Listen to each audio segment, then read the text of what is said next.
Hello everyone. This video is about IPMAT 2020. We'll be discussing about questions from IPMAT 2020, particularly from IPM Rohtak. So if I talk about the exam conducted by IPM Rohtak, they asked 6 questions from the topic of averages. There were total 20 questions from quantitative aptitude, and out of those 6 questions were from averages. That makes 30% of the quant paper was from averages. We are not sure whether this year they'll be asking same number of questions from averages or not.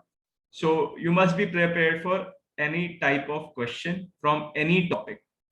Let's see what type of questions were asked from averages and whether you are able to do it or not. This question is from IPMAT 2020 asked by IPM Rohtak.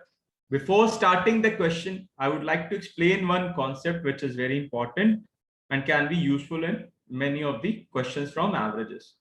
Let's say we have 3 numbers, 60, 30 and 120. And if I need to find the average, what will be the average of these numbers? 60 plus 30 plus 120 divided by 3, which gives me 210.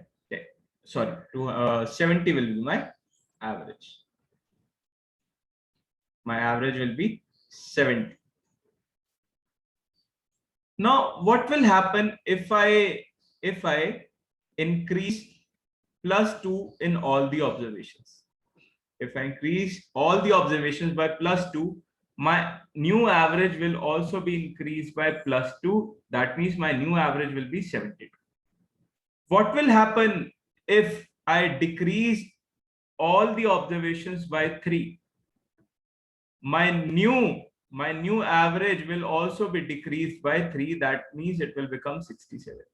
Similarly, if I multiply all the observations by a particular positive integer, my new average will also be multiplied by that positive integer. If I divide all the observations by a positive integer, my average will also be divided by that positive integer. So using this concept, I'll be solving this question. Let's read the question. The question is, average stipend of summer internship of an institute is rupees 20,000. So average is 20,000. Recently, the institute announced increment of rupees 2,000 per month for all the students. For all the students means 2,000 will be increased on all the observations. The new average stipend of the student will be, so what will be the new average? If 2,000 is increased on all the observations, my average will also be increased by 2,000. That means it will become now 22,000. So 22,000 will be my new average. This will be my answer. Is there any option like this? Yes, option A will be my answer. I hope you understood this, how option A came out to be the answer. Thank you.